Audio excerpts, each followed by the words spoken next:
Welcome to 1914. You're in the Kaiser's army now. Could you survive as a German soldier in WWI and asterisk so? You're a young man in Germany, and it's the summer of 1914. The air smells like bratwurst, horses, and nationalism. The newspapers say war is coming, and people are actually excited. Seriously, folks are waving flags in the streets like it's a parade, not the start of a meat grinder. There's talk of honor, glory, and giving the French a good kicking. It'll be over by Christmas, they say. You either signed up with a big smile, or got a letter from the Kaiser saying, "Congratulations, you're now part of the Imperial German Army. Report immediately, bring warm socks, welcome to uniform life." Your first stop, the recruitment office. It's noisy, crowded, and smells like stress and cabbage.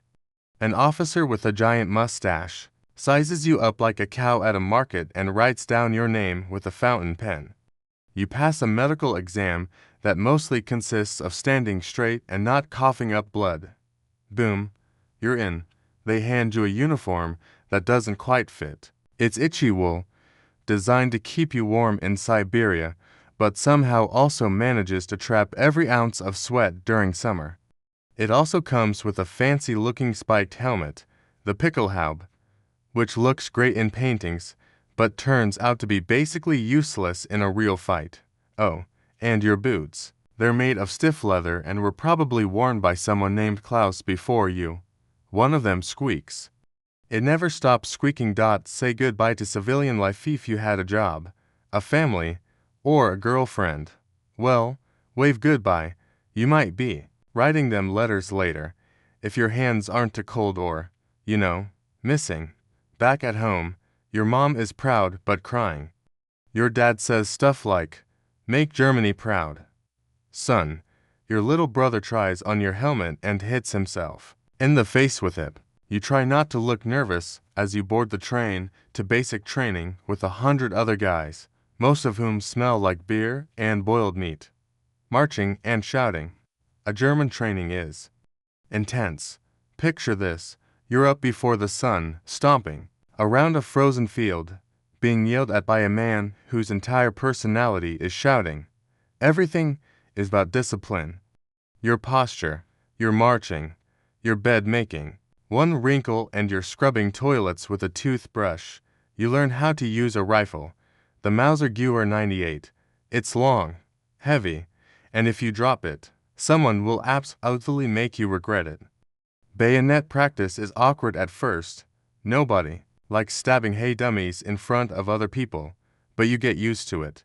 You also learn how to crawl, dig, and pretend like lying in the mud is totally fine. You throw fake grenades and charge over hills while officers shout, "Faster!" You're already dead. One guy passes out. Nobody helps him. Tough love. Meet your new family. You get assigned to a unit, a little group of guys who are now your war brothers. There's Carl, the big guy who always eats extra rations somehow. Wilhelm, the quiet one with sad eyes who writes poems when he thinks no one's watching.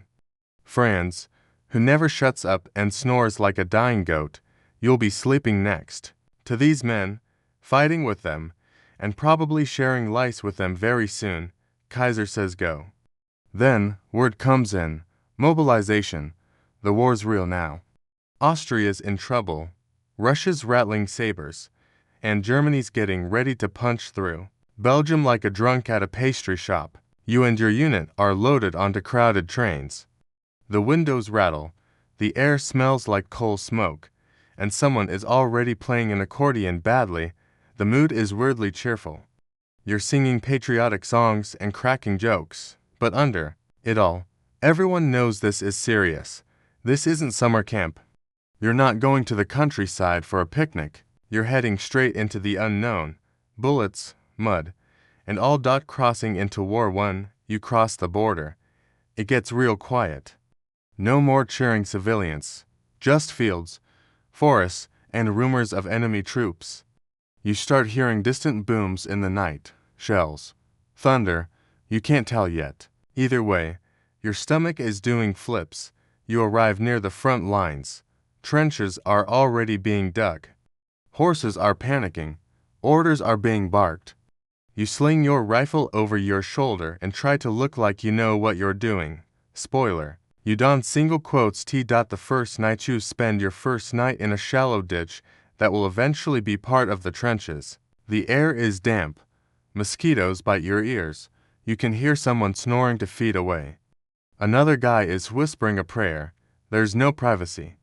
You're trying to fall asleep next to a man sharpening a bayonet. You wonder how long this war is going to last. The officer said a few weeks, but you're not so sure. The ground is cold, your boots are soaked, and your back hurts already. And the war, it hasn't even really started for you yet. So, could you survive this far? Well, if you made it through itchy uniforms, constant yelling, bad boots, worse food, and emotional goodbyes, congrats, you're now officially a German soldier in World War I. You're cold, tired, and already sick of turnips. But hey, you haven't been shot yet. That's a win. Don't get too comfortable. Though, tomorrow, you're getting your first look at the trenches, and buddy, you're going to miss the training camp. Basic training. March, shout, repeat. How would you survive as a German soldier in WWI? OK. Soldier. You're officially in the army now, and your dreams of honor and adventure are about to be replaced with something far less glamorous. Basic training. Spoiler alert, it's not fun. There are no heroic charges, no dramatic speeches, and definitely no parades in your honor. Just mud, shouting, and the strong smell of other people's socks. Rise and shine, or else your day starts before the sun's even thinking about getting up. A whistle blows, and someone with an angry mustache is yelling at you to get out of bed. You slept in a crowded barracks with 40 other guys on a straw mattress that smells like nervous sweat. You might have dreamed of home, but now, it's nothing but cold air and colder water. Washing up. You get a metal basin with water, so icy it feels like punishment. There's no soap. You splash your face, regret all your life choices, and try not to cry. Uniform on. Boots laced, buttons polished, belt straight. If one thing is crooked, the sergeant will find it and make you do push-ups until you start seeing birds. Marching. So much marching. You thought walking was simple. Not anymore. Welcome to drill. Left foot. Right foot. Arms swinging. Back straight. Eyes forward. One guy gets it wrong and suddenly everyone is doing it again. And again. And again. The drill instructor doesn't believe in encouragement. He believes in volume. Every mistake is greeted with a scream that could peel paint off a wall. His voice is always hoarse, but he never runs out of creative ways to tell you you're terrible at marching. Eventually, you all move like one grumpy, synchronized machine. And guess what? Once you finally get it right, you do it again anyway, for hours, because discipline builds strength, or something. Say hello to your rifle. This is your new best friend, the Mauser Gewehr 98. It's long, heavy, and kicks like a mule. You're going to learn to take it apart, clean it, name it, and probably sleep next to it like it's a beloved family member. But don't get too attached. If you drop it, they'll make you regret it in creative and painful ways. You learn to aim, fire, and reload, over and over. Targets are set up in a field, but they don't shoot back. Yet, still, the pressure is real. Miss too many and you'll get extra duty scrubbing latrines with a toothbrush. Bayonet training is even weirder. You jab a long knife into a dummy made of straw and canvas while an officer screams, "Say tackle." Schneller. You feel kind of silly at first. Then you remember you might have to do this to a real person soon, and the silliness disappears. The art of the shovel. You know what the army really loves. Digging. You're given an e-tool, a little folding shovel, and told to start digging trenches, latrines, defensive pits. More trenches. Sometimes you dig just so they can tell you to fill it back in again. Your hands get blistered. Your back screams, and every time you think you're done, Someone shows up and says, "Needs to be deeper." You now hate dirt. You also suspect it hates you back. Meals, a tragic affair. You're hungry, constantly, but meals, they're not great. Breakfast is usually black bread, maybe some thin porridge. Lunch might be watery soup with mystery meat. Dinner, more bread, a boiled potato if you're lucky, and weak coffee that tastes like it's been strained through an old sock. You eat fast, because someone will try to steal your bread if you're slow. And the cook, he doesn't care. He once found a beetle in the soup and shrugged. The buddy system, also known as mutual suffering. By now, you've made some friends. Or, at least, shared enough suffering with a few guys that you tolerate each other. There's Johann, who tells the same two jokes every night. Ernst, who somehow always gets the cleanest socks. And Felix, who's already writing to 3 different girls back home. You joke together. You curse the sergeant together. You dream of schnitzel and clean sheets together. And even though you just met, you know these guys will be the ones beside you when things get real. Hygiene and hazards. You're told to bathe once a week. That's optimistic. There's a bathhouse nearby, but it's overcrowded and the water looks suspicious. Instead, you wash your armpits with a damp rag and pray for winter. Your boots start to smell like cheese. Everyone smells like cheese. One guy gets lice, then everyone has lice.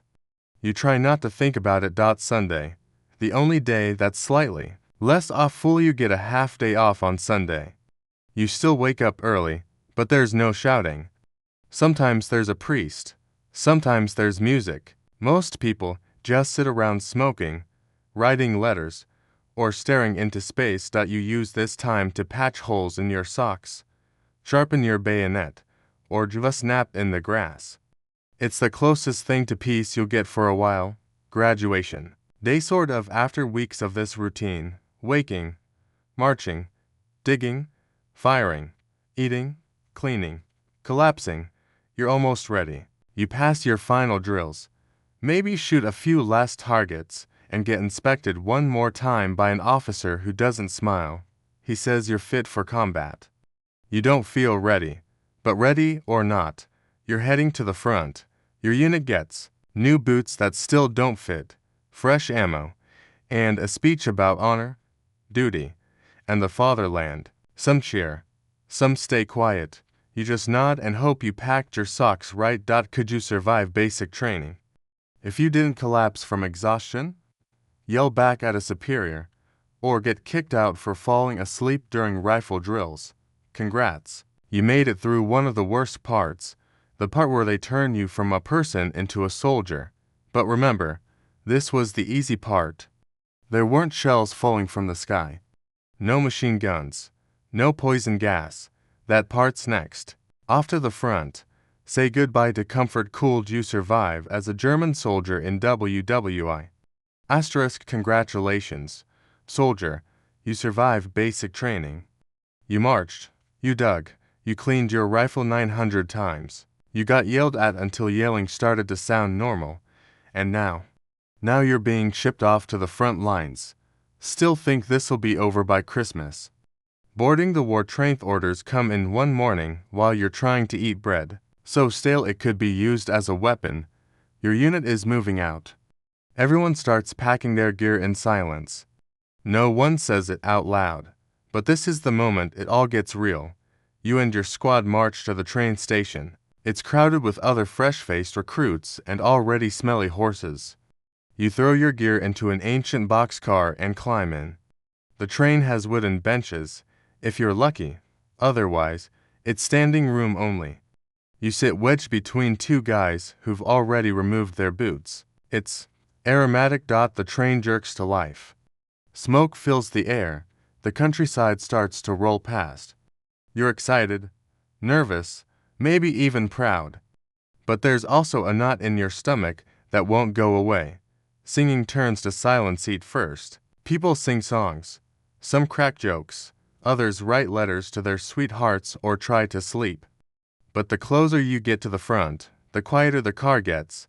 You pass through towns with shattered windows, burned farms, Villagers stare silently as your train rolls through. No more flags waving. No more cheering crowds. Just mud and smoke and a sky that seems to get darker by the mile. Then, somewhere out in the distance, boom, your first artillery. Sound, distant, echoing. Everyone hears it. No one says a word. First glimpse of the front. You finally arrive near the front line. Not at the trenches, not yet, but close enough that everything smells like damp earth, firewood, and fear. Officers bark orders. Men move like ants, hauling gear and stacking supplies. You and your unit disembark and march through a forested path. Trees are broken, craters dot the ground like someone was playing darts with dynamite. The road turns to mud, then thicker mud, then something that can only be described as liquid misery. You see soldiers coming the other way, men who've just rotated out of the trenches. They look like ghosts, covered in mud, eyes blank. One guy's missing part of his boot and seems totally okay with it. You try not to make eye contact. Welcome to the dugout. You finally reach your assigned sector of the front. There it is, the trench. Calling it a trench feels generous. It's more like a long, zigzagging ditch filled with water, mud, and regret. The walls are lined with sandbags and wood planks. The floor squelches when you walk. You're introduced to your squad's dugout, a small hole with just enough space to lie down and question your life choices. Your commanding officer greets you with a nod and a half-hearted "you'll get used to it." Then he disappears into the fog. Your new homeu set your gear down in a corner that's slightly less wet than the rest. That's your space now. There's no mattress, no pillow, just dirt, your backpack, and someone else's old cigarette butt. You try to make it comfortable, fail, and then just sit in it anyway. All around you, there's noise, distant artillery, voices murmuring. Somewhere, a man is coughing in German. A rat the size of a loaf of bread waddles past like it owns the place. You try to pretend it's not there. Someone hands you a tin cup of something hot and vaguely edible. Maybe coffee, maybe soup, it doesn't matter. You drink it. Getting the briefing later, that evening, a grizzled corporal gathers your squad. He explains the rules of survival. Never poke your head above the trench. Don't light anything at night. Keep your rifle dry, even if you're not. If the guy next to you says he hears something, believe him. Then he points to a dark, narrow tunnel that leads to the firing step, the part of the trench where you actually do the fighting. That's where the real fun happens, he says. Nobody laughs. The first night when the sun goes down, everything changes. The trench, already miserable, becomes a spooky labyrinth of shadows and cold. You pull your greatcoat tighter and try to stay awake. You're on sentry duty, meaning you stand at a lookout post, watching the enemy lines through a slit in the trench wall. You can't see anything. You can barely keep your eyes open. Your boots are soaked. Your nose is numb. Your fingers feel like they belong to someone else. Suddenly, crack. A rifle shot in the distance. Everyone freezes, then silence again. Was it aimed at someone? A warning? A mistake? No one knows. No one moves. Trench neighbor Sayu start meeting the old-timers, guys who've been here for months. They show you how to keep your rifle dry using candle wax. They teach you the best tricks for keeping your socks from rotting. One guy has a way of heating water using a tin can, 2 sticks, and a bad attitude. They also tell stories. Some are funny. Most aren't, the kind of stories that don't end with a punchline, just with someone going quiet for a long time. Reality sinks in. You realize quickly, this isn't temporary. This is your life now. Mud, cold, fear, can meet. Standing in dirty water while someone you've never met lobs explosives at you from 200 yards away. It's not about glory anymore. It's about surviving the next hour, and the hour after that. Could you survive the front line arrival? If you made it through the train ride, the mud, the haunted stairs from experienced soldiers, and your first night listening to the sounds of death in the dark, well done. You're in the war now. Officially, There's no turning back. You've traded your bed for a ditch, your pillow for a rifle, and your peace of mind for a front row seat in one of the worst shows in history. And the next act, it's going to get even messier. Life in the trenches. Rats, rain, and rotten boots. Could you survive as a German soldier in WWI? Asterisk, welcome to the trenches, where the mud never dries, the rats never sleep, and your boots will betray you the second you look away.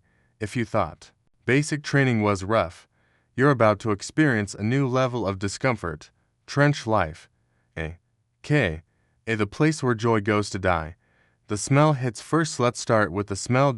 It's a strong mix of mud, sweat, gunpowder, moldy socks, spoiled meat, and something unidentifiable. You ask a fellow soldier what that awful odor is. He just shrugs and says, "Don't ask, that's not comforting." Rotting sandbags, unwashed men, and the occasional forgotten corpse nearby don't help either. You get used to it. Sort of. Eventually your nose just gives up. The mud is everywhere. Forget dry feet. Forget being clean. The mud here is alive. It clings to your boots, seeps into your socks, and tries to pull you down like some evil pudding. Sometimes it's watery and sloshes when you walk. Other times it's thick and sticky, and you have to pull your leg out with both hands. Fall in once, and you're never dry again. One guy lost his boot in the muck 2 days ago and is still complaining. You learn to walk carefully, but not too carefully. You're still being shot at. Rats, your new roommates. Rats are bold. They don't wait until night. They show up whenever they want, digging through bags, chewing on boots, stealing bits of bread from your pocket. Some are the size of cats. Some look like they've been working out. They live in the walls, under the floors, and sometimes in your blanket. One crawled across your face last night. You screamed a little. It did not care. You named them for fun. Carl, the one with the torn ear, is a regular at breakfast. You hate Carl, but deep down, you respect him. He's surviving, just like you. Daily routine in the trenches. A typical day goes like this. Stand to. Right before sunrise, everyone gets up and lines the firing step with rifles ready. Why? Because dawn is prime attack time. You're cold, tired, and hoping the enemy also hit the snooze button. Inspection. Officers check uniforms, rifles, and your general ability to still stand upright. Clean your rifle. Good. Didn't. Extra duty. Didn't brush your coat. Public yelling. Breakfast. Black bread. Maybe some jam. Watery coffee. It's terrible, but it's food. And if you're lucky, it's not moldy. Maintenance time. Fill sandbags. Patch walls. Bail out water with rusty buckets. If something breaks, you fix it. If nothing's broken, you dig anyway. It's a trench at digging. Never stops. Sleep maybe. You grab rest whenever you can. Sometimes in shifts, sometimes not at all. Sleep is light and brief and constantly interrupted by the guy next to you snoring like a chainsaw. Nightfall, more sentry duty, more standing in the cold, more fear of night raids. Some whisper prayers.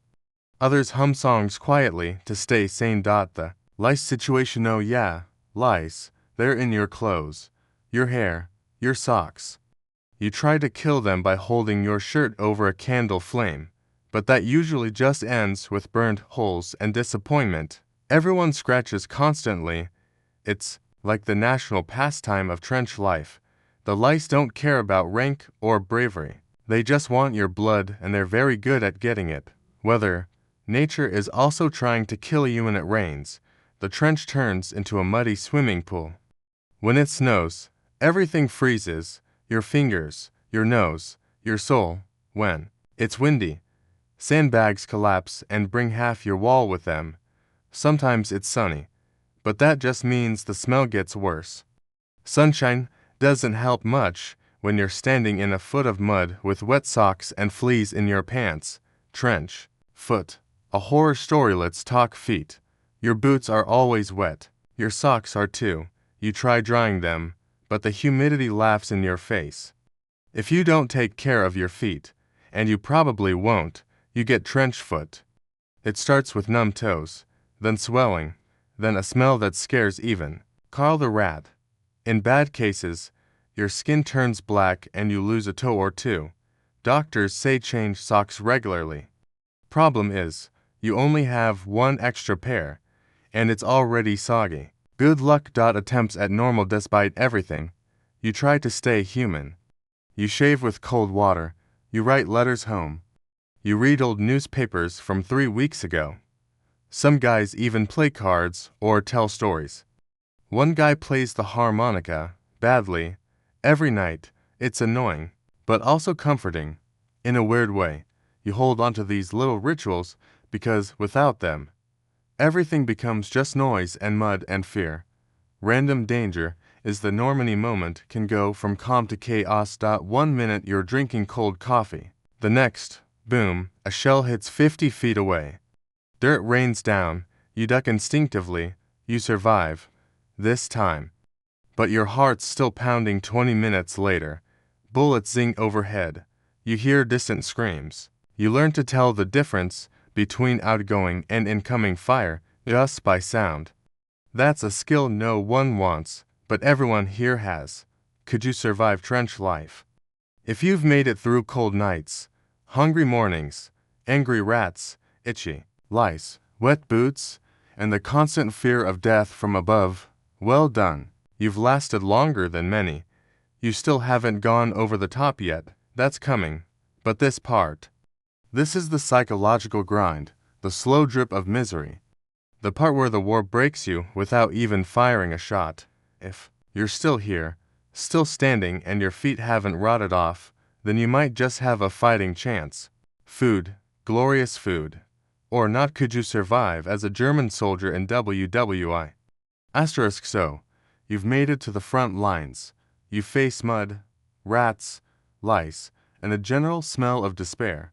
Now let's talk about the one thing that gives soldiers hope, or at least used to. Food. You're probably hungry. The good news is, you'll be eating soon. The bad news, you're going to hate it. A typical meal. Brace yourself. The German army does provide rations. Technically, they call it Eisern, Portionen, or iron rations. Sounds strong and impressive, right? Until you open it and realize it's mostly dry biscuits, some questionable canned meat, and a faint memory of seasoning. Here's what your meals might look like on an average day. Breakfast, black bread so dense it could stop a bullet, and coffee made from burnt barley and hope. No milk, no sugar. Just a hot liquid to remind you that life exists.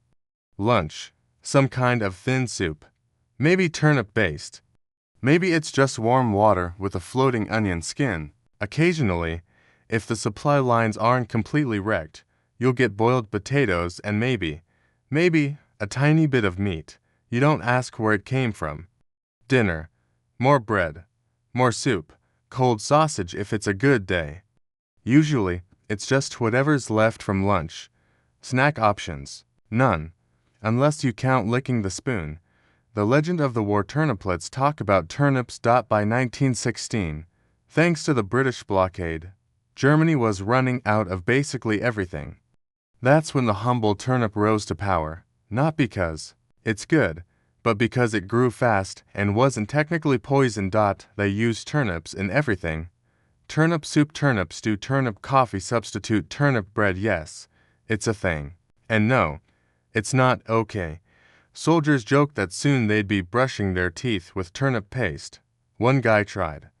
We don't talk about him, or bread. Sadness and loaf form bread. One of life's simplest joys, did not survive the war unscathed.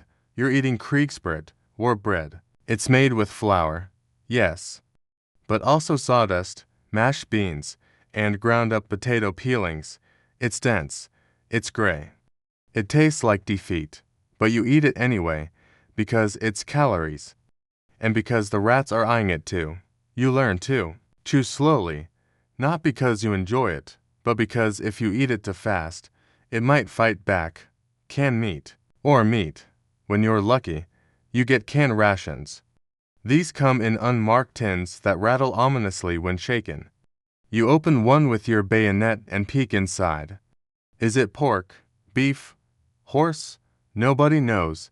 It's pinkish, kind of soft, and smells like it's been traveling since the 1800s. It's called Ersatz substitute meat. You don't want to ask what it's substituting for.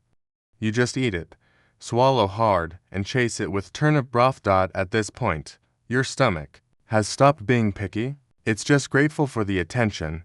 The field kitchen, yes, the Gulash Kano, the goulash cannon, that's what they call the field kitchen.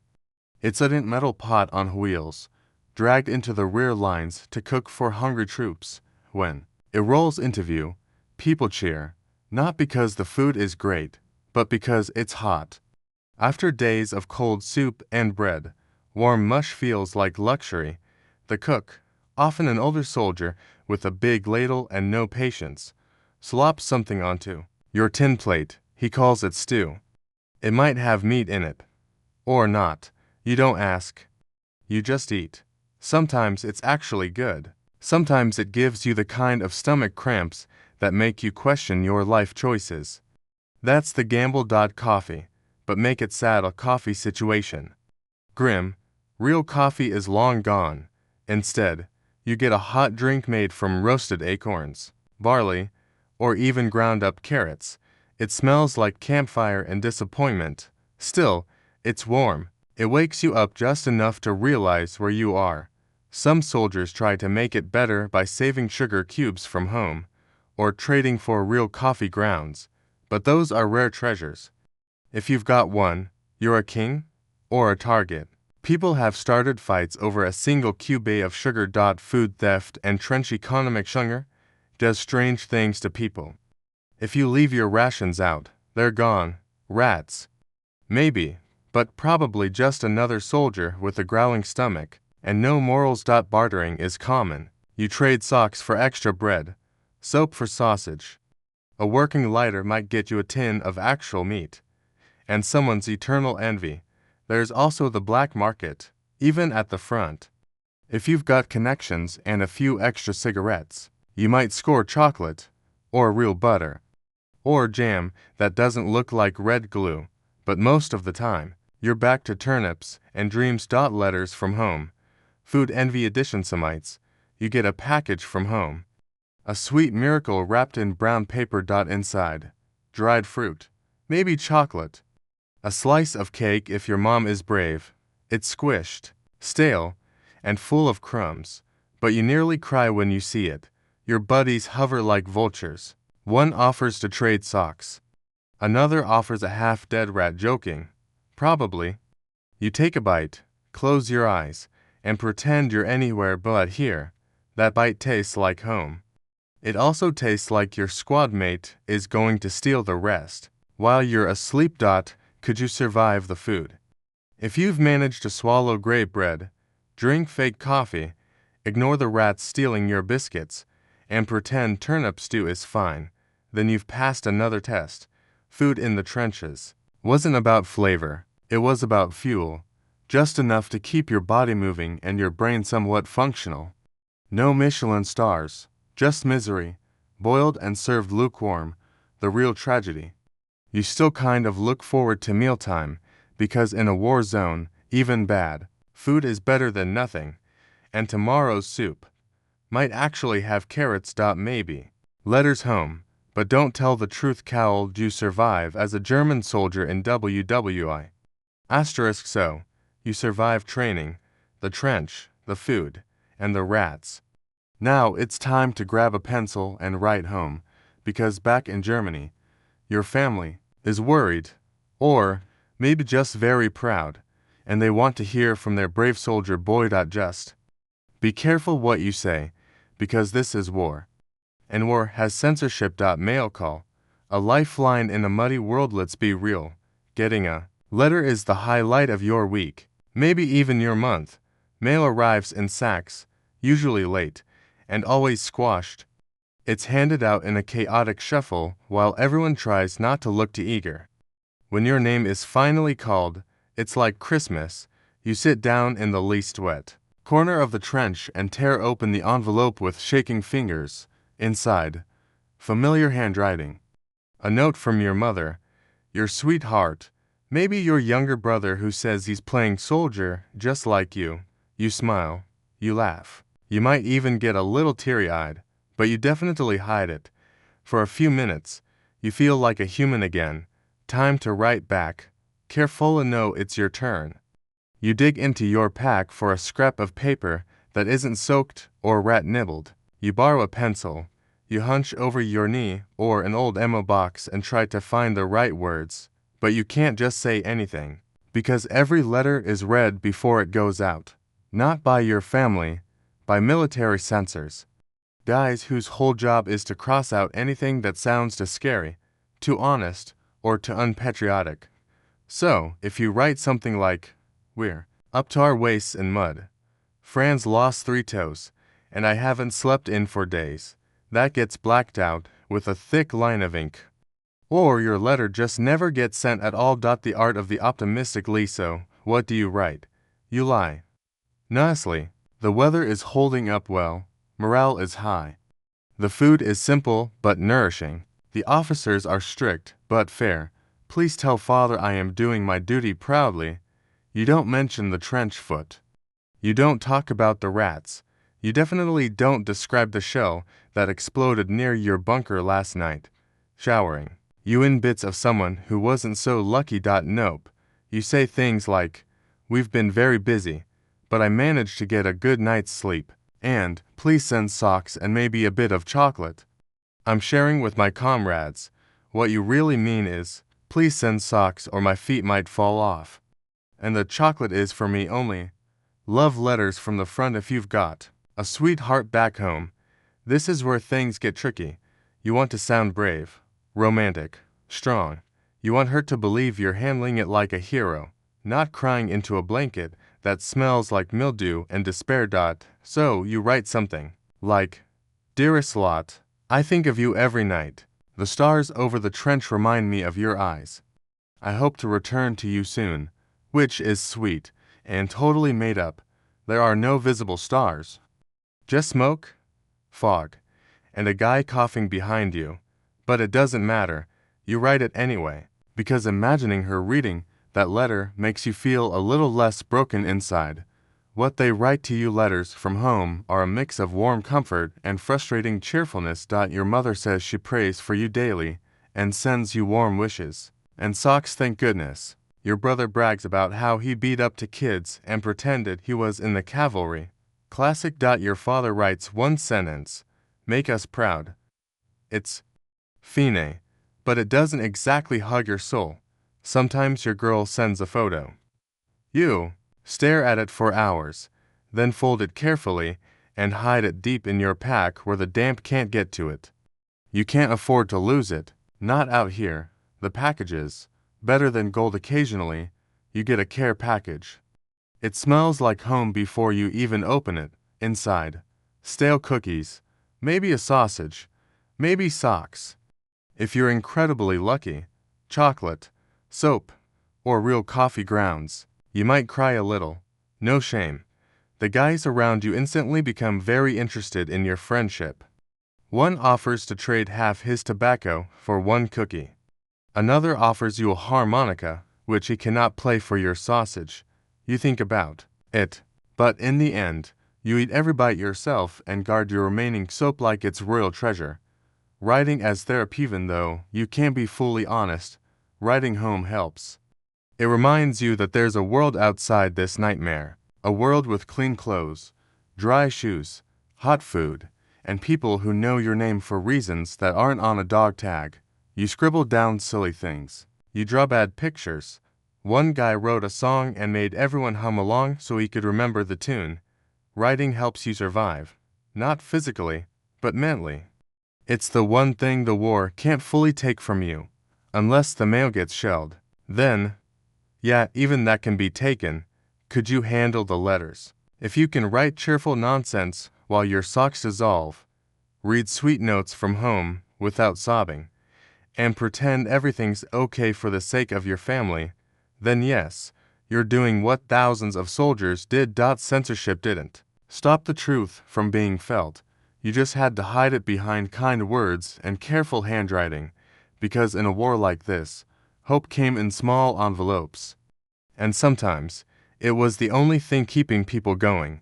Over the top, the most terrifying words: could you survive as a German soldier in WWI? Asterisk if you're in the trenches and someone yells over the top. There are only two logical reactions: freeze, panic, because you know what's coming. A whistle blast, a mad scramble over the trench wall, and a sprint across no man's land, while every machine gun in the hemisphere opens up on you. Sound fun? No? Well, let's do it anyway. What over the top really means? It sounds almost poetic, right? Over the top, like you're off to conquer mountains or star in an action movie. But no, it just means you're about to leave your nice, damp hole in the ground and run into an open field full of barbed wire, landmines, craters, bullets, and people who very much want you dead. The command usually comes after days of preparation. You know something big about to happen when artillery fires nonstop for hours. Officers start looking extra nervous. Someone hands you extra ammunition and says good luck without making eye contact.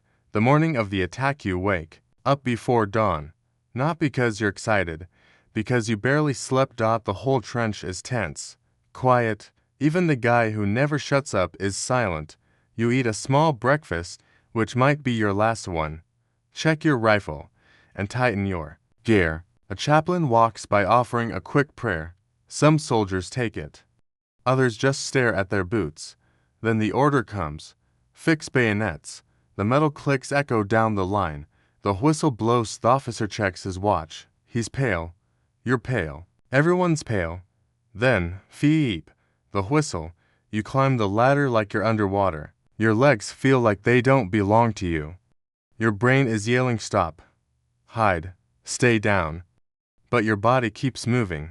You're up, out, standing in the open, and then chaos. Welcome to no man's land. The space between your trench and the enemy's is called no man's land for a reason. No one's supposed to live there. It's a wasteland of barbed wire tangles ready to grab your boots. Huge craters from artillery shells, rotting equipment, sometimes bodies, mud, thick, sucking, shoe-stealing mud. You start running, crouch low, heart pounding, bullets snap past your ears. You hear screaming, some from the enemy, some from your own side, some from people you don't see, but definitely don't forget. You don't know where to look. Straight ahead, down at your feet, up at the sky. In case of flying shrapnel, there's no correct answer. Just move forward. Don't fall. Don't freeze. Machine guns are not your friends. You are probably not going to get shot by a guy aiming carefully at you with a rifle. No, it's the machine guns.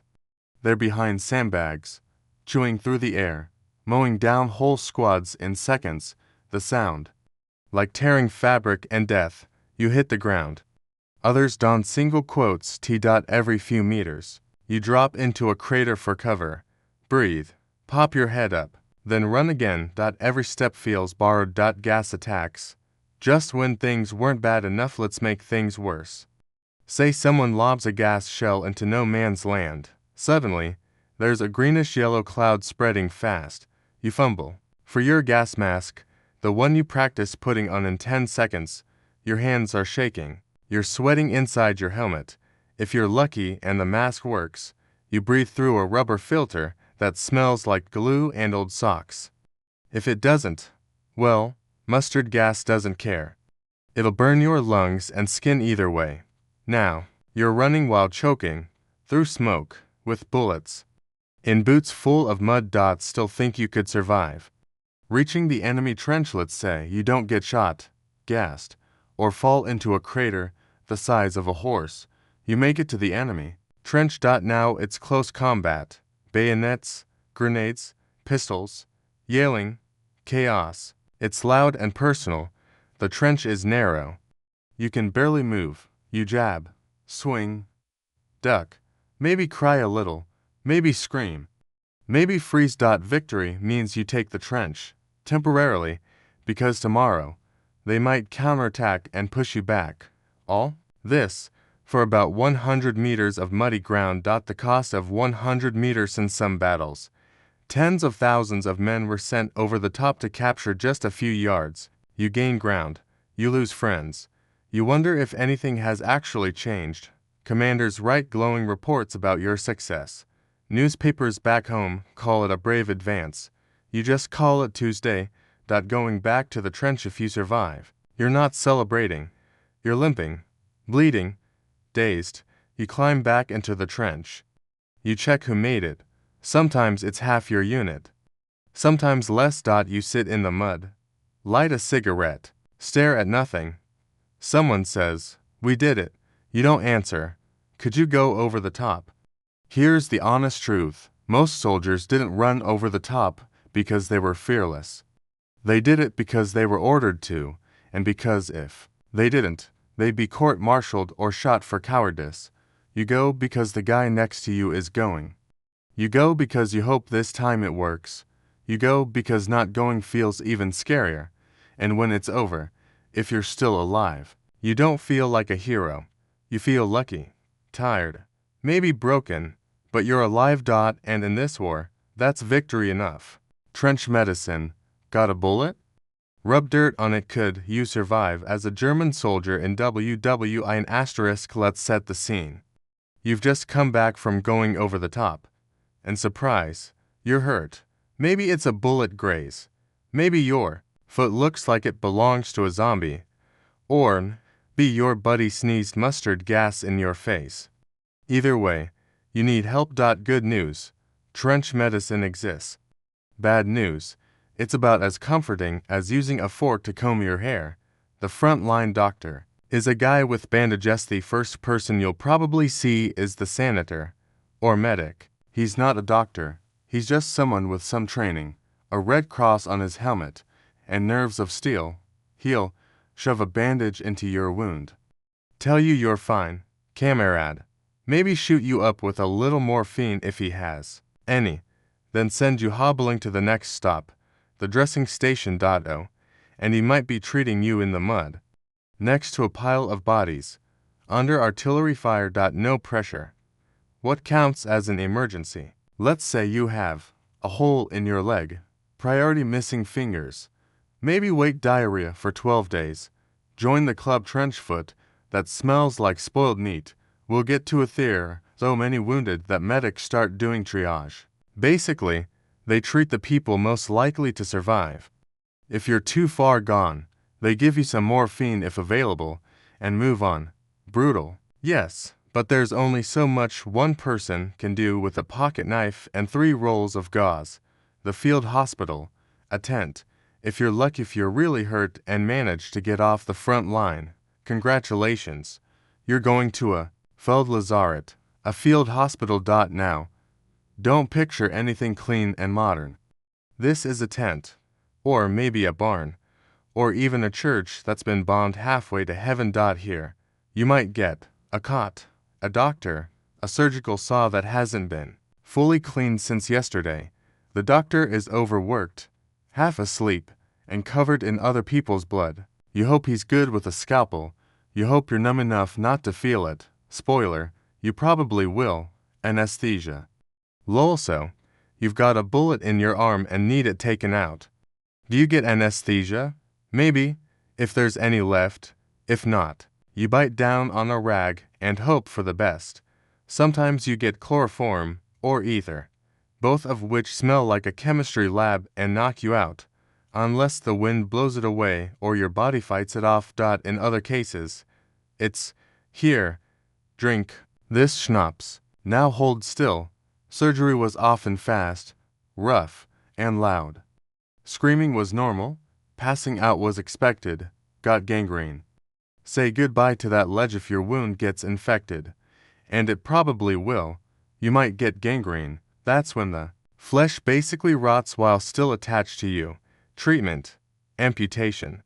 Quick, brutal, and done with a bone saw that might still have yesterday's leg on it. Antibiotics don't exist yet. Penicillin won't come along for decades. So doctors cut off limbs to save lives. Lose a leg, get a wooden one. Lose an arm. Learn to write left-handed. Lose your nerve. Well, nobody talks about that. Trench foot, the grossest thing on defeat. Okay, you've heard of it. Now let's get into it. Trench foot happens when your feet are soaked for too long. Think cold, wet, unwashed, and stuck in boots 24/7. Blood flow slows, tissue starts to die, and soon your toes look like soggy sausages. Symptoms: swelling, blisters, numbness, and odor that can knock out a mule treatment. Dry socks, rest, sometimes. Amputation. Prevention became a top priority. Soldiers were told to rub whale oil on their feet and switch socks regularly. Problem is, who has dry socks in a trench? Exactly. Lice, scabies, and other frenzy. Our body isn't yours anymore. It's a hotel for pests. Lice live in your clothes and hair, and they never leave. They cause itching, rashes, and a condition called trench fever that gives you a headache, fever, and muscle pain. Doctors didn't know lice were the cause until much later. Until then, they just shaved your head, burned your underwear, and told you to stop scratching. Scabies. Same deal, but now your skin crawls for real. Fun, right? Mental health wasn't a thing yet. You're not sleeping. You flinch at every bang. You've watched your friends die, your body hurt, and your soul get chewed up. What do they call that? Shell shock. It wasn't understood. Some thought it was weakness. Others said it was a nervous breakdown. Today, we'd call it PTSD. Back then, you might be sent home or punished. Officers didn't always believe you. You might even get called a coward. Many men suffered in silence. Some were never the same again. Could you survive trench medicine, honestly? Maybe, if you didn't get shot in a vital organ, avoided infection, and managed to dodge gas attacks, there was a chance. But the real danger wasn't just bullets. It was the conditions. The filth, the infections, the lack of supplies, and the sheer, grinding weight of being sick and tired with no end in sight. If you made it back to your trench with all your limbs and most of your mind, you were lucky. If you made it back and could still smile, you were a miracle. Leave time, a ticket out of hell, sort of. Could you survive as a German soldier in WWI? Asterisk. Let's say you've been stuck in the trenches for weeks, maybe months. You smell like a soup made from sweat, mud, and old socks. You've seen things you wish you hadn't. And then, like a miracle, someone tells you, you've got leave. That's right. A break, a short vacation from the front. A few days to be somewhere that doesn't smell like gunpowder and dead rats. Somewhere with real beds. Maybe even butter. Let's go. What was leave anyway?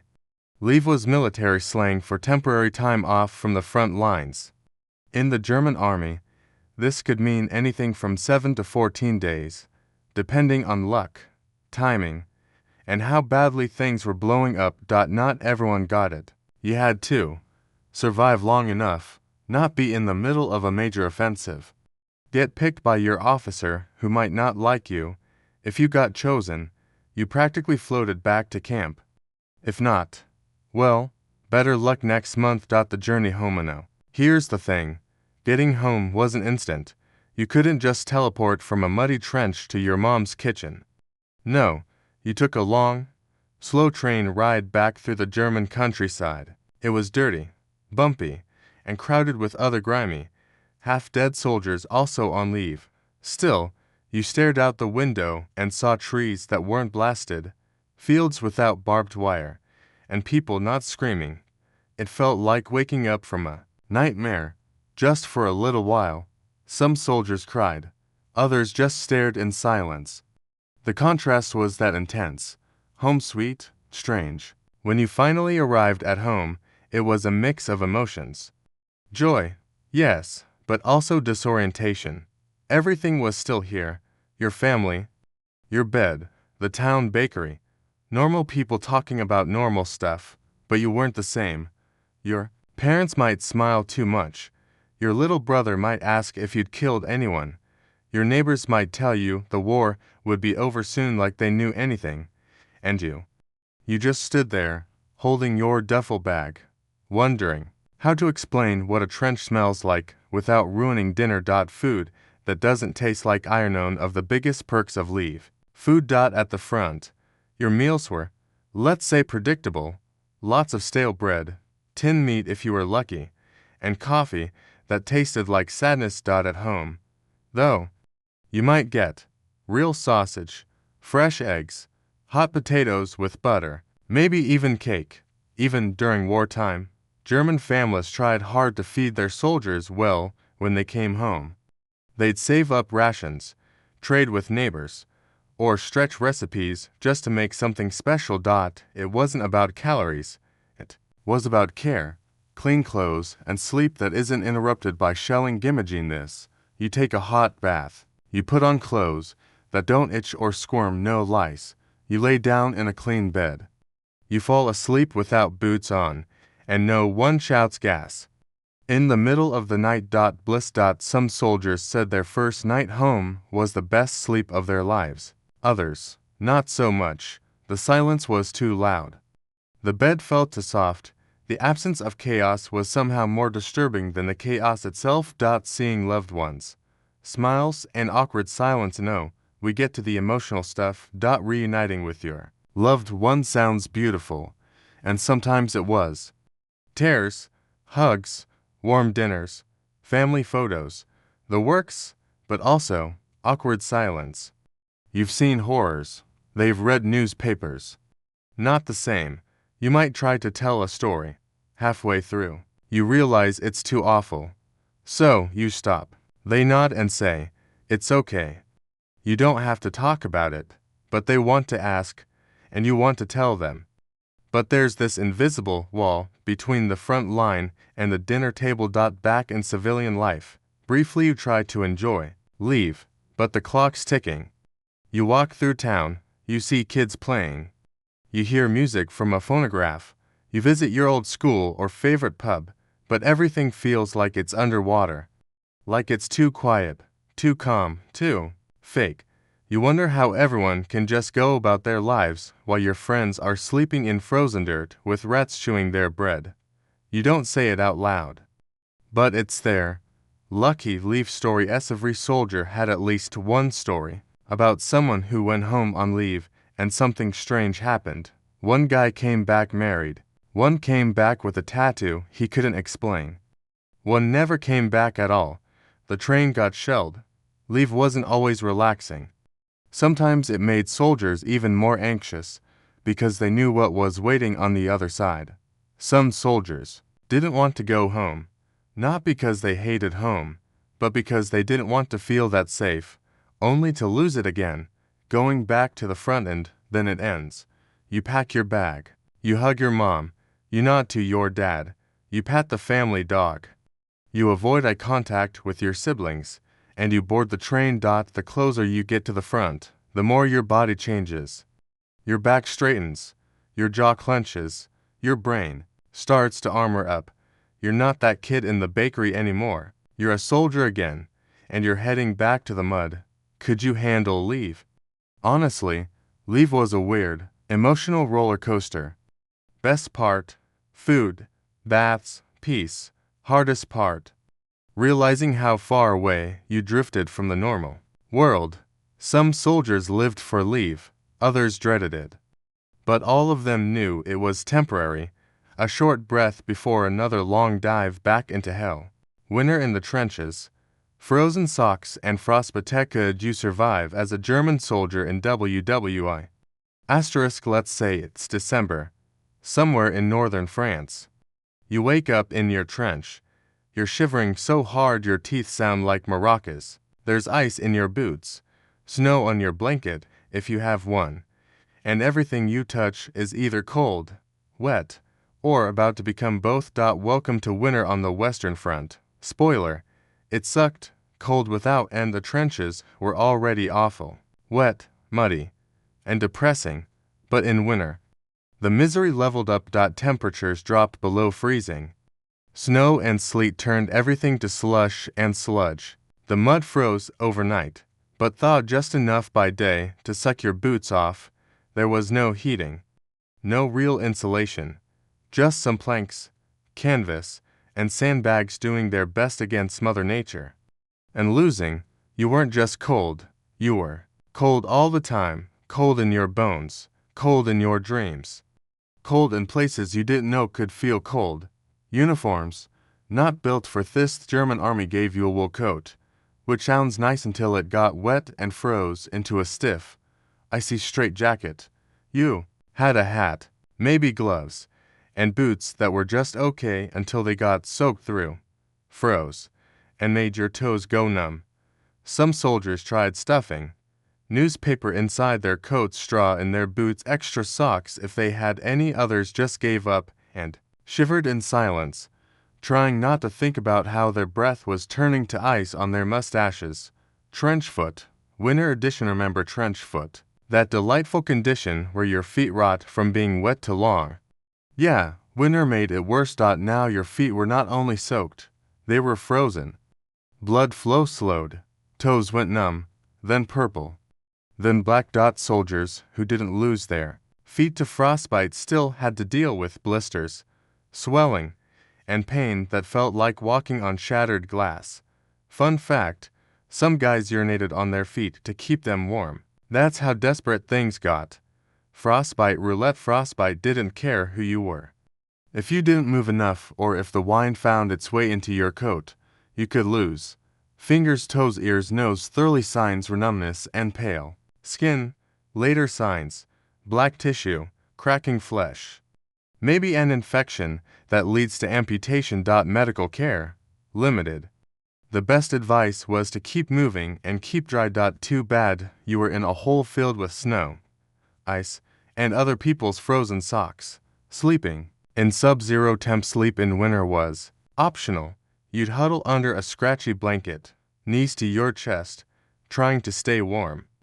Sometimes, you shared body heat with another guy. Not because you liked him, but because hypothermia was real. Your breath froze to the inside of your dugout, your canteen turned to ice, and rats still ran across your chest like it was summer. Sleep, if it came, was light, cold, and full of dreams about fireplaces and wool socks. Weapons don't work great in the cold. It turns out that mud is the only enemy of your rifle. Freezing temperatures jammed them up too. Metal parts froze. Triggers stuck. Bolts wouldn't slide. Sometimes, you had to pee on your rifle to thaw it out. Are you sensing a theme? Bayonets and knives. Ice-cold steel stuck to your skin like a frozen pole on a dare. Even grenades were temperamental in winter. You'd pull the pin and hope it didn't just fizzle in the snow like a sad firecracker. Food and water.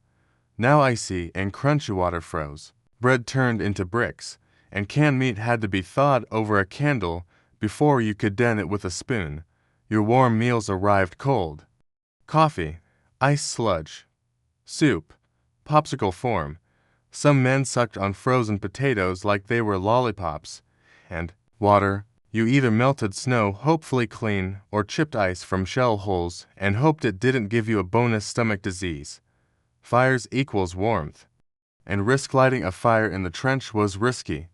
Sure, it might warm your hands or let you toast some stale bread. But it also gave away your position, made smoke that drifted over no man's land, got you yelled at by officers. So fires were usually hidden deep in dugouts or abandoned altogether. You just curled up, shivered, and watched your breath fog the air. German ingenuity, making it work. Sort of. To be fair, German soldiers did what they could to fight the cold, lining trenches with extra wood, adding straw and sandbags, building slightly better dugouts with underground stoves, using sapin-covered listening trenches as windbreaks. But supplies were limited, and comfort was never guaranteed. The cold always found a way in, even your latrine was frozen.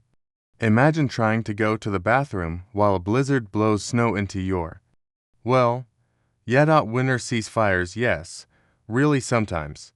In the deep cold, Both sides just stopped. Not officially, of course, but there were quiet nights when no one shot, no one charged, and soldiers just stayed put in frozen silence. There were even times when enemies shouted jokes across the ice or tossed cigarettes and food. During the Christmas truce of 1914, German and British soldiers sang carols, exchanged gifts, and played football in the snow. It didn't last. But it happened, a brief, human moment in a frozen world of madness. Could you survive a trench winter? If you were tough, lucky, and okay, with sharing body heat with strangers, maybe, but make no mistake, winter was a killer. Quiet and slow, but just as deadly as any shell. The Cold War down morale. It cracked skin and spirits. It made men weep from sheer discomfort. And worst of all, spring didn't bring relief. Just more mud, more fighting, and the slow restart of the meat grinder. Letters from home, the only thing keeping you Santa. Could you survive as a German soldier in WWI? Imagine you've been knee-deep in mud, sleep-deprived, cold, and dodging shells for weeks. Then, out of nowhere, your sergeant calls your name. You turn, and he hands you something magical, a letter. From home, suddenly, the war fades for a moment. You're not in a trench. You're in your kitchen, or your backyard, or walking down a cobbled street past the town bakery, all thanks to a folded piece of paper. How important were letters? Letters were the emotional lifeline of every soldier on the front. They brought news, memories, jokes, gossip, and love. They reminded you that you were still a person, not just a uniform in a ditch. German soldiers clung to their letters like gold, even torn, smudged, half-frozen ones. Some guys reread them until the ink faded. Others tucked them inside their coats, like lucky charms. They were better than rations, better than boots, almost better than sleep. Who wrote to the soldiers? Usually, it was the people closest to them. Mothers, always worrying and offering prayers. Fathers, trying to sound tough, but slipping in a "we miss you, sweethearts," sending perfume-sprayed pages with lipstick kisses. Wives, updating them on the kids and how the dog misses them. Brothers and friends, writing dumb jokes to lighten the mood. Even local churches or school kids sometimes sent messages to anonymous soldiers. Anything to lift their spirits. What did the letters say? Here's the thing. Soldiers didn't want dramatic, sad letters. They wanted normal life. They wanted to hear what was for dinner back home, who was dating who, how the neighbor's cow finally gave birth, that old Hans from the bakery still burned his rolls every morning. It reminded them that the world hadn't completely fallen apart. They didn't want constant reminders of death, fear, or how scary the war sounds. They were living it. What they needed was something that sounded boring, familiar, safe. Writing back. Yes, you had to. Soldiers didn't just read letters. They wrote them, too, even exhausted and filthy. Many made time to scribble notes by candlelight or while squatting in dugouts. Topics included: I'm alive, the most important line, complaints about trench food, requests for socks, soap, and tobacco, memories of better times, awkward attempts at poetry for sweethearts they often had to censor themselves, though. No giving away locations, plans, or the real horrors of war. If you told your mom about the rats chewing on Private Otto's toes, the censors might tear it up. The mail system, a miracle in itself. Here's something wild. Even in the chaos of WWI, the German field post system was impressively efficient. Despite mud, bombs, and everything else, letters often reached the front within a few days to a week. Not bad for 1915. Mail wagons followed troops. Trains and horses carried bundles across the country. Even during offensives, they found ways to deliver. Sometimes the mail was delayed for weeks. Other times, it showed up in a frozen pile. But when it arrived, everything stopped. You could hear the rustle of envelopes across the trenches, soldiers tearing them open, smiling, or silently reading in the corner. Letters that changed life. Some letters meant more than others. A message from home could be the only thing keeping a soldier from cracking. It could remind him why he was still fighting, calm his nerves before battle, give him a reason to get out of bed in the morning. And sometimes letters brought heartbreak. Some men received Dear John letters, breakups from fiancés or wives. Others got news of a death back home. Imagine opening a letter, excited, and learning your little brother died of the flu, or your farm burned down, or your girlfriend married your best friend. Suddenly, the war wasn't the only thing killing your spirit. Adopted letters.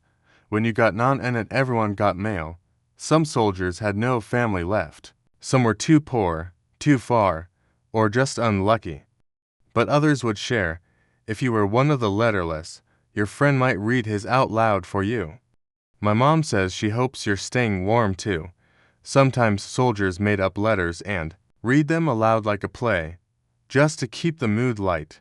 Dearest Friedrich, the ducks have taken over the garden again. Your father tried to negotiate, but they remained stubborn. Laughter was rare. Letters gave you a reason. Packages from home. The holy gray leaf letters were gold. Packages were diamonds. Care packages often included socks, always needed chocolate or sweets, tobacco or cigars, soap and razors, homemade sausage, a huge when the package could turn you into the most popular man in the unit for a day. Soldiers would gather around like it was Christmas morning. Some guys even traded goodies for favors. I'll dig your latrine if you give me half that chocolate bar. When the mail stopped coming, there were moments when the mail just didn't come. During big battles or retreats, the system broke down. No letters for days, maybe weeks, and that silence was harder than the cold. You started to worry. Did something happen to your family? Did your last letter even arrive? Did they forget you? A soldier could survive hunger and mud, but the fear of being forgotten, that could break a man faster than a bullet. Could you survive without letters? Tough question.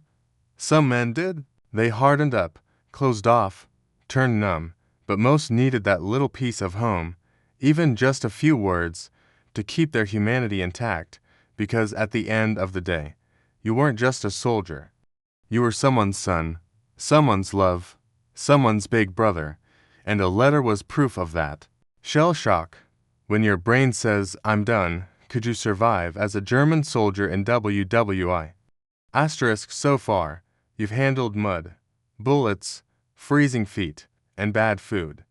But what if the thing that finally gets you isn't something you can see? Welcome to shell shock, the invisible injury that crept into your brain, curled up behind your eyes, and refused to leave. It wasn't rare. It wasn't weakness, and it wasn't well understood. But it was everywhere. What is shell shock? Back then, they didn't have the words we use now, like PTSD, post-traumatic stress disorder, in World War I. They just called it shell shock. At first, doctors thought it was caused by the physical blast waves of artillery, like your brain got rattled inside your skull. But they quickly noticed something strange. Soldiers who'd never been near an explosion were suffering the same symptoms. So what was going on? The answer: the human mind was breaking under constant stress. And honestly, who could blame it? What did it feel like? Shell shock didn't always look the same. It showed up in dozens of ways, and none of them were pleasant. Some men went blind, even though nothing was wrong with their eyes, shook constantly, like they were freezing even when they weren't, forgot how to speak, or spoke only in whispers, stuttered uncontrollably, screamed in their sleep every night, froze completely, just sat and stared. Unblinkingers seemed fine during the day, until a sudden noise made them hit the dirt and cover their heads. Heart racing, breath gone, and, the worst part, most didn't know what was happening to them. Why did this happen? Well, imagine this. You're stuck in a trench. It's loud. It's dirty. You haven't slept in 2 days. You're hungry, cold, and terrified. Then, an artillery shell lands nearby and kills your best friend. Now do that again. And again. For months, your brain never gets to rest. You're always on edge. You start to flinch at every sound. You jump when someone taps your shoulder. Eventually, your mind just says, nope, I'm done. That's shell shock. The breaking point. Every soldier had a limit. You could be brave. You could be strong. But everyone had a line. And once you crossed it, things changed. Some men cracked after seeing too much death. Some broke after nearly being buried alive by a shell. Others simply couldn't take the pressure of waiting for the next attack. The worst part, many of them were ashamed of it. They thought they were being weak, that they had failed. But the truth is, their minds were trying to survive the only way they could. How was it treated? Short answer, badly. At first, officers didn't know what to do. Some thought the men were faking it to get out of fighting. Others called it cowardice or lack of moral fiber. A few soldiers with severe shell shock were even executed for desertion or refusing to obey orders. Over time, military doctors started to take it more seriously, but the treatments, still rough. Common methods included electric shock therapy, literally zapping people, isolation and silence, rest cures in hospitals far from the front, being told to man up and return to the trenches. It wasn't until years later that real psychological treatment became more common. Back then, it was trial and error, heavy on the error. Did all shell shock look the same? Nope, there were actually two major types. Acute shell shock, immediate reaction after trauma, shaking, muteness, panic attacks, could recover with rest. Chronic shell shock, long-term symptoms that lasted years, sometimes for life. Anxiety, depression, nightmares, emotional numbness. Many soldiers were never the same again. Some returned home but couldn't sleep, couldn't work, couldn't connect with anyone. They were alive, but haunted. German doctors and the war neuroses in Germany, they called it Kriegsneurose, war neurosis. The German army also struggled to deal with it. Their solution, at first, strict discipline. But eventually, they opened special military hospitals to treat it. Still, there was huge pressure on soldiers to get better fast and return to the front. No time for emotional healing. The war machine needed bodies. Doctors gave shock therapy, hypnosis, even military drills as therapy. One doctor reportedly made men stand on one leg for hours while shouting patriotic slogans. Another made shell-shocked patients climb trees to build confidence. Spoiler, that didn't really help. The silent suffering. Not everyone reported their symptoms. Some kept it bottled up, afraid of being labeled weak.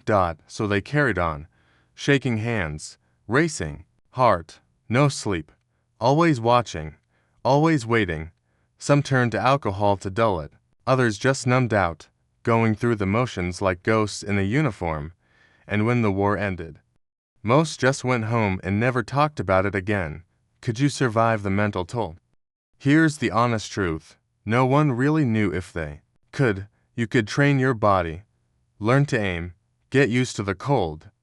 But nothing prepared you for what it felt like to live in fear for months, to watch friends die, to hear shells whistling above your head in the dark. And when your brain finally gave out, there was no bandage for that. Shell shock today.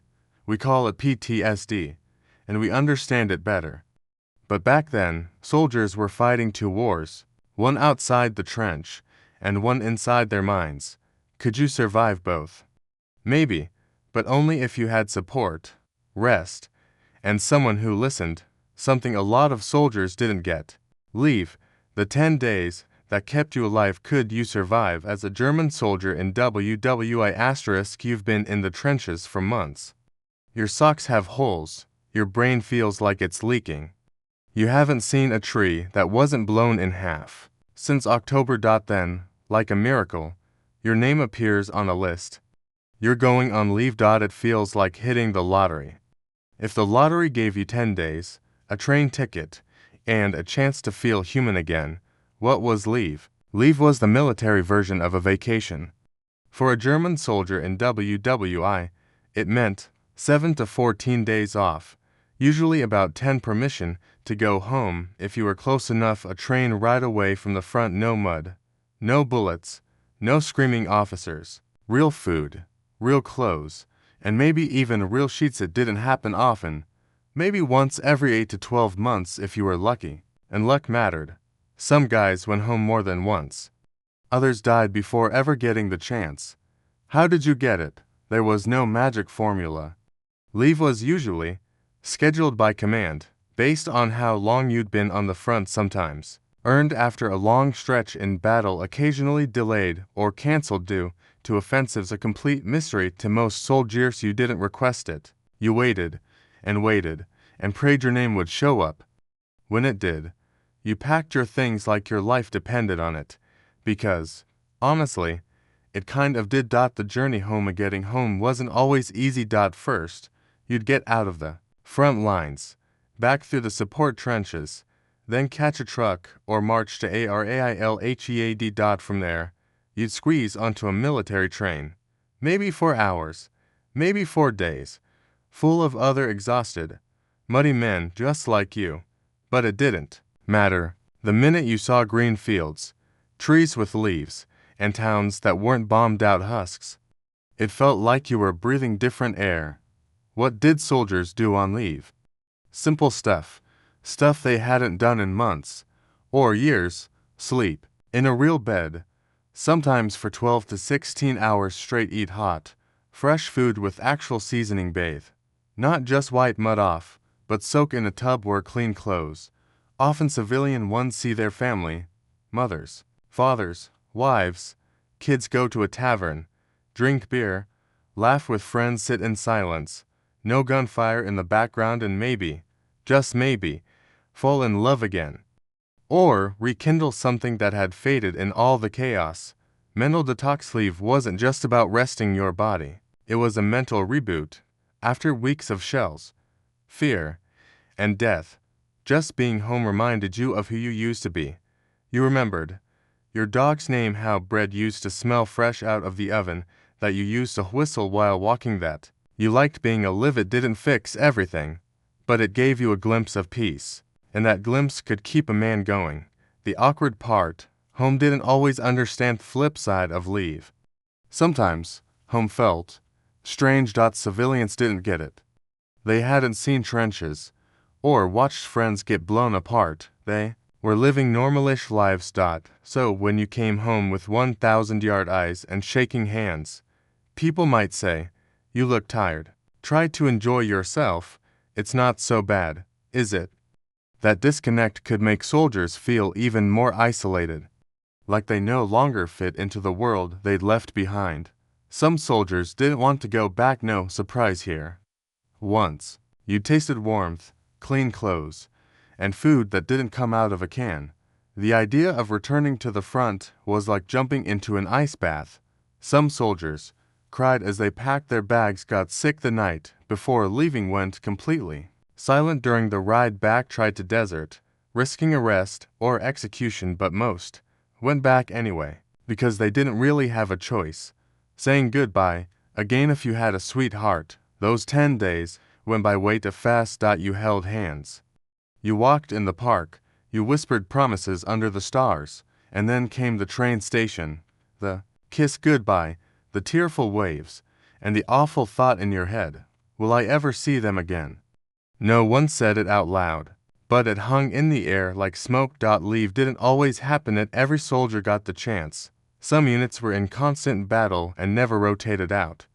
Others were too far from home, and traveling wasn't an option.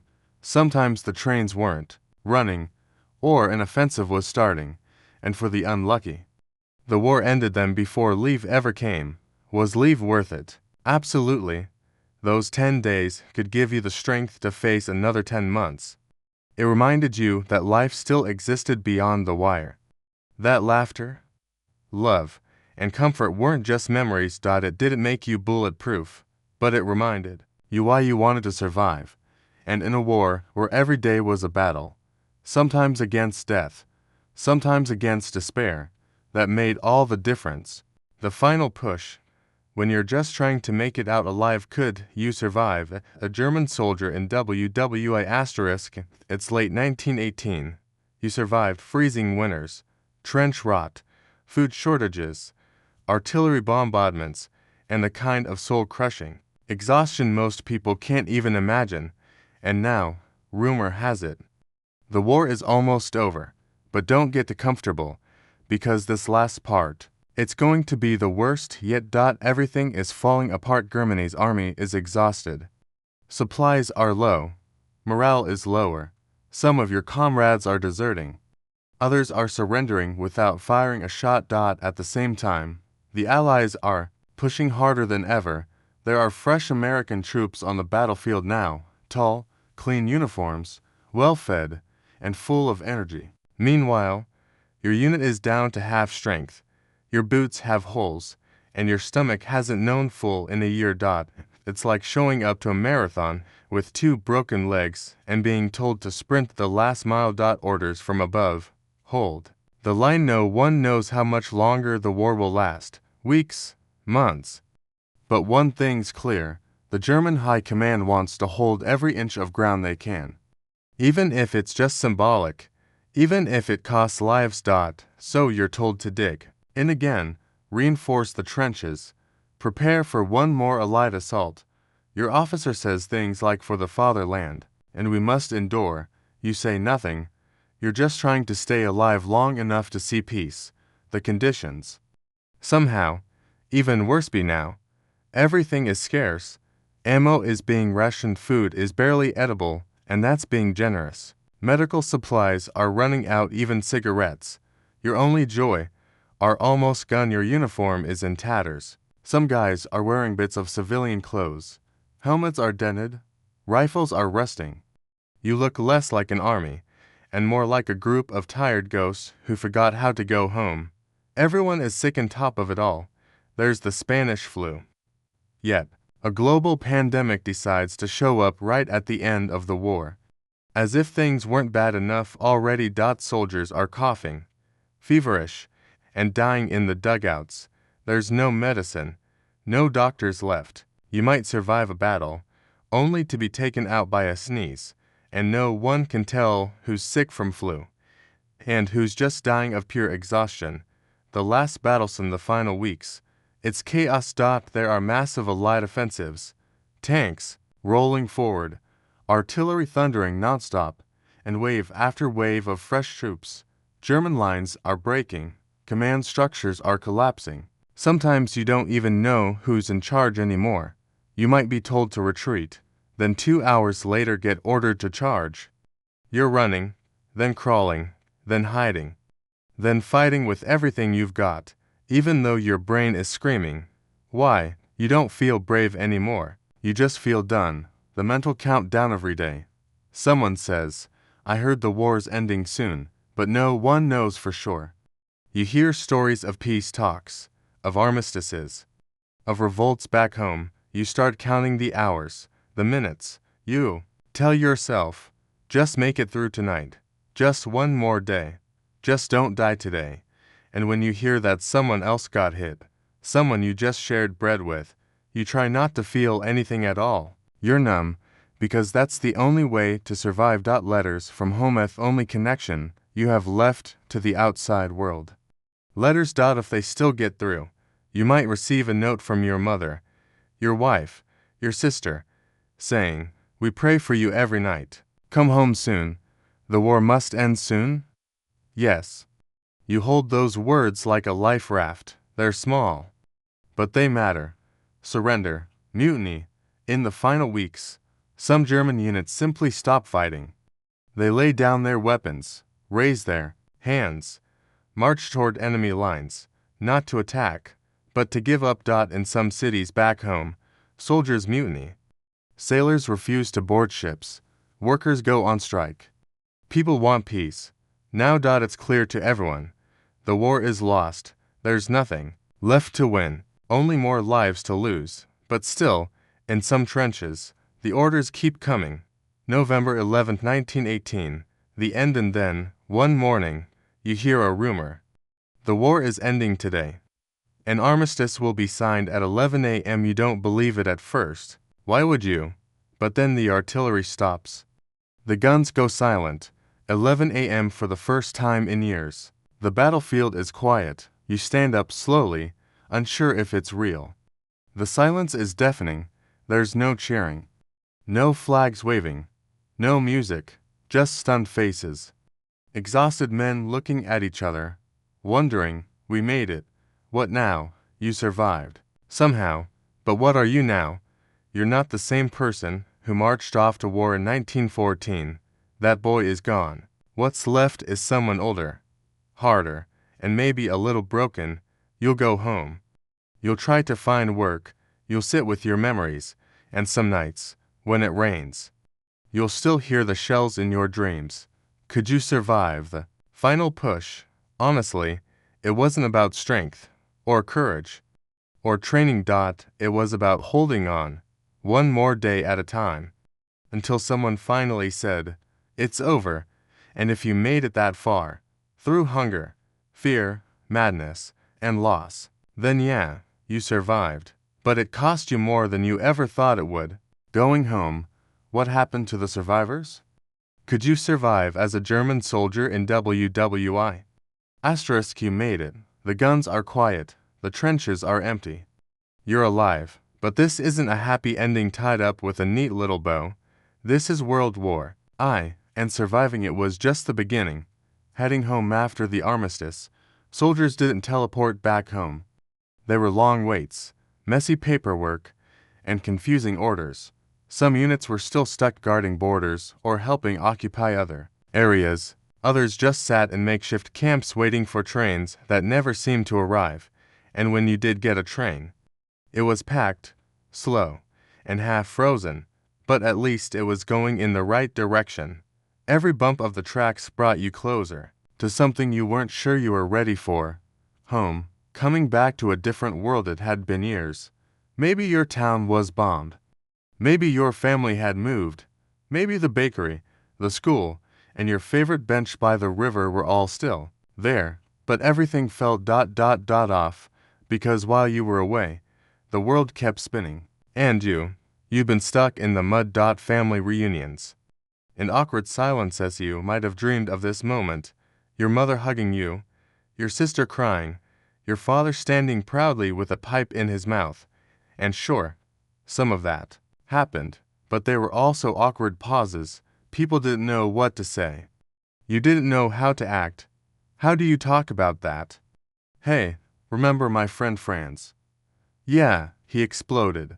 Not exactly dinner conversation. So you smiled, nodded, said you were fine, even when you weren't. PTSD before it had a name. Back then, they called it shell shock. Today we'd call it PTSD, post-traumatic stress disorder.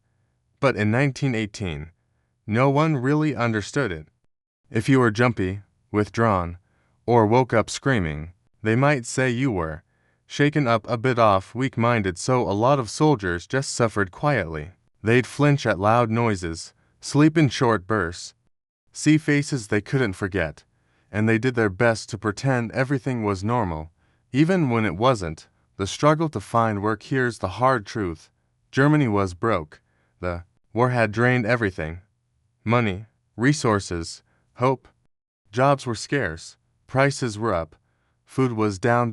And now, millions of soldiers were pouring home, all needing jobs, food, housing, a reason to keep going. Some found work in factories or on farms. Some opened tiny shops or joined the police. But many ended up in long lines, waiting for bread, or sleeping on benches. For a lot of veterans, survival after the war became its own daily battle. Politics got loud and dangerous. The Germany you came back to was a mess. The Kaiser had abdicated. The empire was gone. There were strikes, street fights, revolutions, and new political parties popping up like mushrooms after rain. Some veterans got pulled into all that, especially the angry ones. They joined paramilitary groups, wore their old uniforms, and tried to make sense of a world that no longer made any. Others just wanted peace and quiet. But peace was hard to find in post-war Germany. The soldiers who didn't come back, not everyone got a homecoming. Some were missing in action, some buried in mass graves, some simply vanished in the chaos. Across Germany, mothers waited by windows, wives clutched letters, and families lit candles that would never go out. For every soldier who made it back, there were others who didn't, and even the survivors carried the weight of those absences with them. Always, memorials, medals, and moving on over time, cities built monuments to the fallen, statues, plaques, walls of names. Soldiers were given medals, but they didn't shine nearly as bright as the memories they were meant to honor. Parades were rare. Celebrations were muted, because even victory, which Germany didn't exactly get, felt hollow when so much had been lost. You tried to move on, to live, to love, to plant something in the backyard and hope it would grow. But the war, it was always there, in the background, like a shadow. A whole generation changed. Historians call them the lost generation. Young men who had come of age in a trench, who'd seen things no one should see, who struggled to build normal lives out of broken pieces. Some became teachers, fathers, shopkeepers. Others disappeared into the noise of politics or the silence of isolation. But none of them were the same boys who had marched off singing in 1914. Could you survive going home? Physically, maybe, but emotionally, that was the real challenge. It wasn't about dodging bullets anymore. It was about waking up every morning and choosing to keep going. To sit in a cafe, to hold a child, to laugh again. To live in a world that had moved on without you, and somehow find your place in it. Your story, if you survived as a German soldier in World War I, your story didn't end with the armistice. It continued. In the quiet mornings where you stared out the window, sipping bitter coffee in the old uniform you kept in the closet, just in case. In the nightmares that faded slowly, or not at all. In the friendships forged in mud. Never forgotten. You might not have been a hero. You might not have even been whole, but you made it. And in a war that took so many, that was everything. End of chapter 15. Final line of the series. Could you survive as a German soldier in WWI? If you're still here, still breathing, still hoping, still remembering, then maybe you already have.